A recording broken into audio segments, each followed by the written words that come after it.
The Weeknd dropped his new album, Hurry Up Tomorrow. He basically dropped the soundtrack to a movie. I mean, he kind of did. There's going to be a movie that goes with this as well, that he's starting to drop trailers for starting tomorrow, also called Hurry Up Tomorrow. It's going to be... Childish Gambino do that? I don't Sorry. know. Yes, you know, he did. The answer is yes, he did. The Weeknd, he's got ambitions to be a star on camera. The Idol. Need we say more? No. I'm excited to see how the movie pans out. I will probably go see it in theaters as a Weeknd fan, but we'll see. But the album, it's long. It's very long. Hour and a half. It clocks in at almost 90 minutes. But after finally finding 90 uninterrupted minutes to listen to this, because I wanted to give it the full first listen experience, not pause it, because I know, especially the current albums from The Weeknd, how just how much of an experience they can be. So I wanted to give it the opportunity that the first listen is a full uninterrupted listening experience. So I finally got to listen to it last night for the first time in full, listen to the whole thing sitting right here on the good speakers, not on my fucking phone. I was like, I'm going to give this the proper first listen. And I was blown the fuck away. Yes. Absolutely blown the fuck away. The seamless transitions from song to song to song make this record that, even though there are slower moments on the album, some songs where if they didn't fade in together, you could even say they should have been cut, because there are absolutely tracks on here that could be considered filler, but the way they flow so well into each other, literally seamlessly, it's just, there is not a single cut, dip, anything. Makes it where this album for me in its current state, and I'm sure as I spend more time with it, it will get to the point where I have my favorites, I'll listen to those, and that's it, because that's how I get with the Weeknd records, because they get so fucking long. I pick my favorites, and that's that. This is a no skip album in its entirety. I am absolutely blown the fuck away. I really didn't know what to expect. There wasn't a ton of hype going into this record. It was delayed due to everything that was going on in LA with the fires, which was, a completely valid reason to delay it. There was also, and I honestly think the delay was slated even before then, because the physical version came out, and the full record's not on it. I bought a vinyl for $17, brand new, which is completely unheard of, because it doesn't have the full track list, and it's being promoted as the first pressing. So more than likely later on down the road, there's going to be a full edition of the record that has the entire track list, because it's only one LP. I didn't know that until I put it in my Discogs, and I'm like, wow, that would explain why it's only one LP. Duh. But yeah, I am absolutely blown the hell away by this record. For me, there's nothing in particular that stands out as like, holy fuck, this is the song. But it's the fact that he just seamlessly created like an opus in a way. Like, it is him essentially killing off The Weeknd as a character in his discography. It's going to be like, he's been talking about wanting to be Abel and not The Weeknd. So there's been all this hoopla about killing off The Weeknd, and this record absolutely talks about it. Even kind of in the way it flows, it definitely towards the end gets very slow and stays very slow. Like, there is this descent in the sonic of the record, which would allude to like the death of someone throughout the album, and that is what the album is talking about. But it's just executed so fucking well. There are so many stars that try to do what The Weeknd did, what Abel did with this record, where they put out this big album, and people say it's to pad the streaming numbers or and maybe that is part of it. But the fact that he put out a 25 song record and executed it so well Goddamn. Because normally, you know, we've chatted about some of those big records from big artists that have a shitload of tracks, and more times than not, I will sit here and be like, there was this, and this that I liked. The rest was filler. It is what it is. You know, there's plenty of solid tracks on the record that make it a solid album, but it could have been this instead of this. I am not saying that about this album. I think it's fucking phenomenal as is. Absolutely blown the hell away. I got to take a second listen to it today, which if it was a normal length record would have been like 4 or 5 listens, but I got to take a second listen today and reaffirm those thoughts. Just absolutely blown away. I know when we were talking about the singles, I kind of said I don't know how the fuck I'm gonna feel, because the singles by themselves absolutely totally out of left field. Yeah. Not to pull out the infamous line, but in the context of the record, those songs absolutely blow me away. I'm a big fan of them in the context of the album, but as singles, my thoughts and feelings on those are still the same of, wow, holy shit, what the fuck. And I feel like it really could have been said about any song if you picked a song off of this album to kind of be like, excuse me. I want to give a special shout out to Big Sleep, which is the song with Giorgio Moroder on it. And that is because one of my favorite Daft Punk songs has a feature with Giorgio Moroder as well, but I feel like it's a really awesome callback. It makes me feel like we know how Abel feels about Daft Punk, and I like that little addition because obviously Daft Punk is influenced by him as well, by Giorgio. So I like that.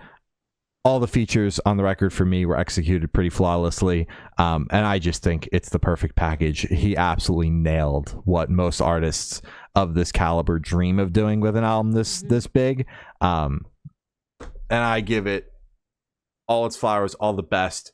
You will be robbing my wallet on Wednesday, Abel. Shout out. I thought you were gonna say you're giving it 5 big booms, and I was like, hell yeah. But no, okay, that's fine. I like The Weeknd, right? I think he's a great artist. I think he's very talented. I think that he's good at what he does. I've just never, unfortunately, been able to get into his music. I think we've covered his last, 4 records? No, last 2, I think. 3? 2? 2. Because we After Hours, and then it was Dawn FM, and then it was this one. So 3 records total that I've listened to. And yeah, no, every record has been really good. The only record that kind of fell off for me was Dawn FM. I don't think that one aged as well. I personally was kind of sick of that sound that he was kind of working on, where it was kind of that club woozy sound, which I mean he has for a lot of his songs, but it's just after not being able to get away from like Blinding Lights for 2 years, I was kind of like, let's switch it up a little bit, like maybe like a tiny bit. Yeah. And I think he did with this record a lot. This record feels a lot more stripped back compared to After Hours and Dawn FM, which is a massive step up for me, at least a step away from me. Maybe a step closer. Fuck, I don't know, because I liked it more. I think that all of the transitions are incredible. It caught me off guard the first couple of times because it just happened so seamlessly that it just feels like it's just one big song. Granted, there are some big ass songs on here that do just feel like 2 songs that are just kind of put together. Like, fuck, the opener, Wake Me Up, is 5 minutes long, and then a couple songs later you have Sao Paulo, which is 5 minutes again. Then you have Reflections Laughing, which is 5 minutes. Immediately after that is Enjoy the Show, 5 minutes. He has multiple 5-minute tracks here, and they're still going. So there's some moments where I was kind of like, fuck, this song is dragging a little bit, and then it would hit the halfway mark, and it would switch up, and I would go, oh, you got me back, Abel. It's okay. Because, I could call him Abel because we're, like, tight like that, I know him. That's my boy. I think I think as you said, I agree, I concur. I think all of the features were done extremely well. My favorite track specifically is with two features. It's Reflections Laughing with Travis Scott and Florence and the Machine. I think that's great. I also really enjoy Timeless. It was a single, but that's featuring Playboi Carti. And I think I just really enjoy it because it's that sense of familiarity. It is a song that is kind of incorporated itself into meme culture where it's just kind of it's one of those songs Yeah. now. Yeah. But it's nice still, and it's nice hearing it in its true context, and I think it sounds incredible. I even really enjoyed The Abyss with the Lana Del Rey feature. It's kind of a match made in heaven because I feel like Lana Del Rey is kind of the counterpart of The Weeknd because I feel like they kind of make the same like I'm running away Yeah. type music Mhm. or God fuck I miss them. I miss Yeah. them so much, you know? Yeah. Um I also, oh, fuck. I really like Cry for Me, which Mhm. I'm pretty sure, was that a No, there was single? only the No. two singles. Damn. I really liked that one a lot because it's just sad as shit. And I went, fuck, man. You're crying and you're hoping she's crying? That's crazy as hell. Mhm. I don't know. Damn. I just really liked it. I liked a lot of the sound bites that were in there as well, kind of like voice messages or, you know, just kind of it reminded me a lot of those older records where voice messages were heavily relied on and it's just it gave that nostalgic feel. So it was a very modern take on a nostalgic sounding record. I thoroughly fucking enjoyed this. I thought it was great. I mean, but goddamn, 90 minutes? Goddamn.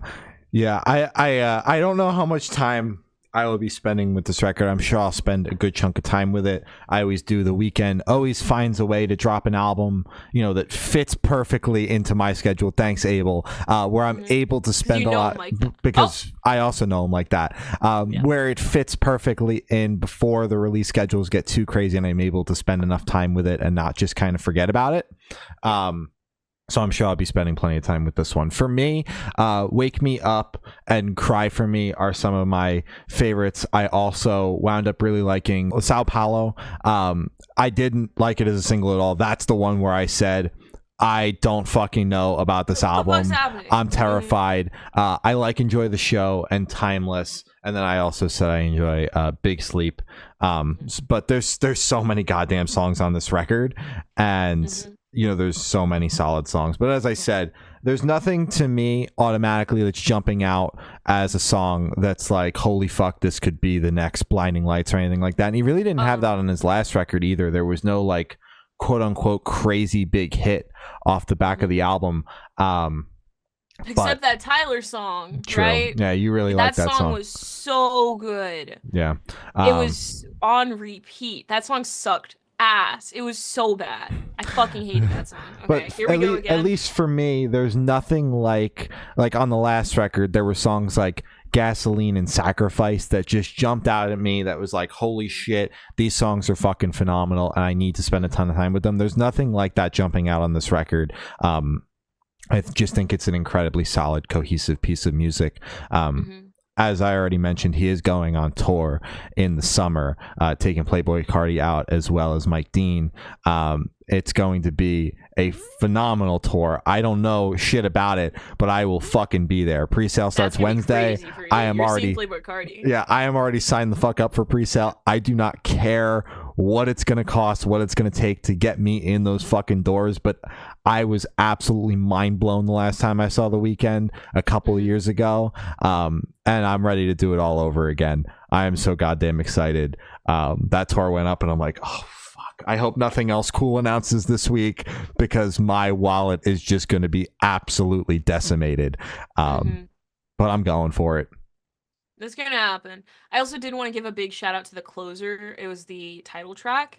Incredible closer. As soon as it started, I knew what it was. So it was just off the bat, it sounded like a closer. I thought it was just a beautiful track. I mean, obviously it's sad. And did you see the video of I know you already mentioned that this is kind of completing the storyline that he started with his debut project. What is it, House of Balloons? I think. Oh yeah. And So it transitions to the opening of House of Balloons, and I think that's so fucking neat. I didn't fucking know that, but now I have to listen to it that way. You gotta fucking listen to it. Yeah, it's Because- so. Someone put it on fucking. I was on Instagram Reels and I went, "Oh my god, I know Shane fucking lost his Dude, mind when he heard that." I don't even know about that. That's why I'm losing my mind right now. But yeah, because like Starboy is how I got into the Weeknd. It was right around that time. I was Daft Punk fan, so it just was kind of that seamless transition into, ooh, what the fuck is this? But House of Balloons was like the first record where I like got my feels to it, because it's like that kind of album. So yeah, that's really fucking awesome. I'm gonna have to listen to it that way. I also haven't listened to those first mixtapes in a while. Yeah. Damn. So it's time to due for a visit. The Weeknd again. Yeah, it's due for a visit. And then there's also like a bunch of like theories and shit with like, because it transitions to his debut, does that mean he's stuck in a purgatory, or does that mean his character relapsed, or does that mean it's like I'm like I didn't know this much fucking shit It went goes into deep. the Weeknd. It goes like deep. I thought he was just like, ooh, I'm blinded by the light, and that was it. I was reading a review today of the record, and the person writing it was like, should we be doing like, is this a character? Like, is his character just not doing okay, or should we do a wellness check on Abel himself based on what is being talked about in the album? And I still don't know. Still have no fucking idea. But I mean, we'll see. Do you think he'll like break it down, or do you think he's just kind of like? It's always been elusive. It's always been elusive. So I hate that. Yeah, I don't think he's going to break it down. I guess it makes more sense that he's not going to kind of put a cap on it and say, "Guys, I'm done," because it leaves. Yeah, I mean, I also don't think the project is going to end. I mean, he might start doing it as a solo artist and like actually kill off the Weeknd. It's very possible, but the Weeknd's character has always been this kind of elusive figure that's like probably not okay, but we don't really know if it's him, if it's the Weeknd, like who it is, and it's always kind of been up for interpretation. It's just been that way. I mean, he didn't do interviews for the longest fucking time, so which is so crazy because I really want to fucking pick his brain. I mean, if you've been building this world and this character up for how many years? Give me like a guesstimate. What the fuck? That, I mean, 2010 House maybe? 2010, 2011? So 15 years? Yeah.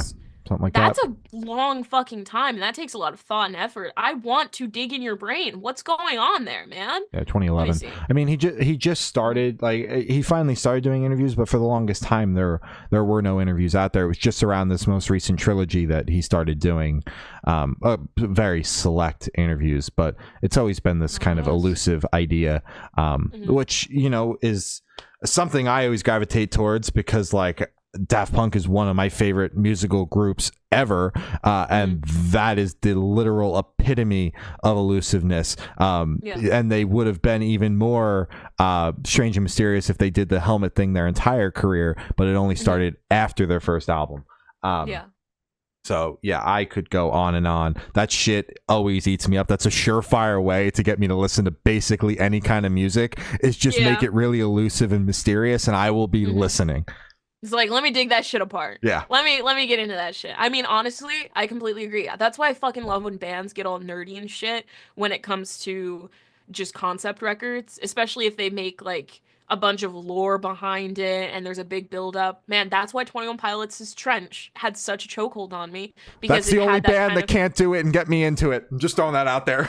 You said they missed that. That's the only one that missed the fucking sucks. mark for me. No, literally.